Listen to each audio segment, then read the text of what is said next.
வணக்கம் friends, welcome to Shalini's cuisine. இனி நம்ம பார்க்க போகிற ரெசிபி நல்ல டேஸ்டியான ஒரு வெஜ் குருமா. இது சப்பாத்தி பரோட்டாக்கெலாம் சைட் டிஷ்ஷாக சூப்பர் காம்பினேஷனாக இருக்கும். இந்த குருமா நம்ம குக்கர்லேயே செய்ய போகிறோம், அதனால் ரொம்ப குயிக்காக செஞ்சிடலாம்.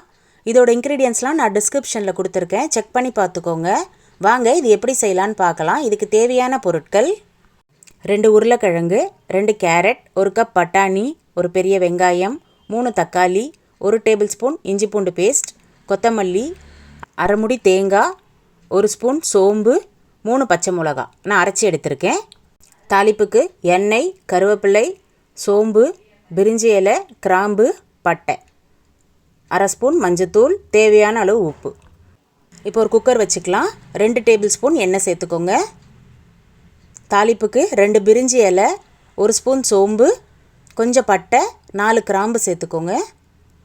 இப்போ அதை நல்லா பொரிய விட்டுடலாம். இப்போ கொஞ்சம் கருவேப்பிலை சேர்த்துக்கலாம். அதையும் நல்லா பொரிய விட்டுடலாம்.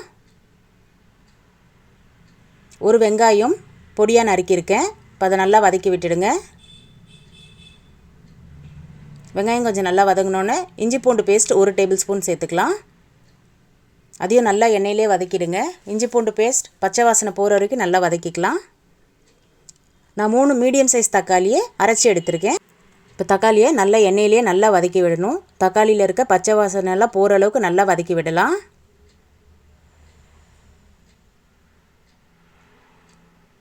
இந்த எண்ணெய் நல்லா பிரிஞ்சு வந்துடும் தக்காளி நல்லா வதங்கிடுச்சுன்னா.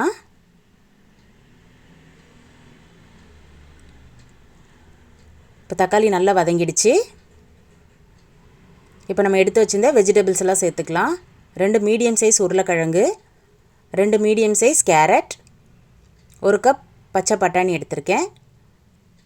இப்போ தேவையான அளவு உப்பு, அரை ஸ்பூன் மஞ்சத்தூள். இப்போ இதெல்லாம் சேர்த்து நல்லா வதக்கி விட்டுடுங்க. வெஜிடபிள்ஸ்லாம் லைட்டாக வதங்கினாலே போதும். ஏன்னா நம்ம குக்கர் விசில் போட போகிறோம், 3 விசில் வைக்க போகிறோம். அதனால் அந்த வெஜிடபிள்ஸ்லாம் அதுலேயே நல்லா வெந்துடும். இப்போ நம்ம மசாலாஸ்லாம் சேர்த்துக்கலாம். 2 டேபிள் ஸ்பூன் தனியாத்தூள், 1 டேபிள் ஸ்பூன் சில்லி மிளகாத்தூள். இப்போ அதை நல்லா அந்த எண்ணெயிலேயே நல்லா வதக்கி விட்டுடுங்க. இப்போ நம்ம அரைச்சி வச்சுருந்த அரை முடி தேங்காய், 3 பச்சை மிளகா, 1 ஸ்பூன் சோம்பு சேர்த்து அரைச்சிருக்கோம். இப்போ அந்த விழுதியும் அதோடு சேர்த்துக்கலாம். இப்போ நல்லா கலந்து விட்டுடுங்க. இப்போ தேவையான அளவு தண்ணி சேர்த்துக்கலாம். நான் 2 கப் தண்ணி சேர்த்துருக்கேன். இப்போ கொஞ்சம் கொத்தமல்லி போட்டுக்கலாம். இப்போ அதை நல்லா கலந்து விட்டுடலாம். உப்பு காரெல்லாம் கரெக்டாக இருக்கான்னு இப்போ செக் பண்ணிக்கலாம். இப்போ குக்கர் மூடி போட்டுடலாம். ஒரு 3 விசில் விட்டாலே போதும், குருமா சூப்பராக ரெடி ஆகிடும். அவ்வளோதான். இப்போ ஓப்பன் பண்ணி பார்க்கலாம். பாருங்கள், சூப்பராக ரெடி ஆகிடுச்சு வெஜிடபிள் குருமா. இப்போ கொஞ்சம் கொத்தமல்லி போட்டுக்கோங்க. அதையும் போட்டு நல்லா ஒரு கலந்து விட்டுடலாம். அவ்வளோதான், சூப்பராக ரெடி ஆகிடுச்சு வெஜிடபிள் குருமா. இந்த ரெசிபி உங்களுக்கு பிடிச்சிருந்துன்னா நீங்களும் உங்கள் வீட்டில் ட்ரை பண்ணி பார்த்துட்டு எப்படி இருந்துன்னு எனக்கு கமெண்ட் பாக்ஸில் கமெண்ட் பண்ணுங்கள். லைக் பண்ணுங்கள், ஷேர் பண்ணுங்கள். மறக்காமல் ஷாலினிஸ் குவிசன் யூடியூப் சேனலை சப்ஸ்கிரைப் பண்ணுங்கள்.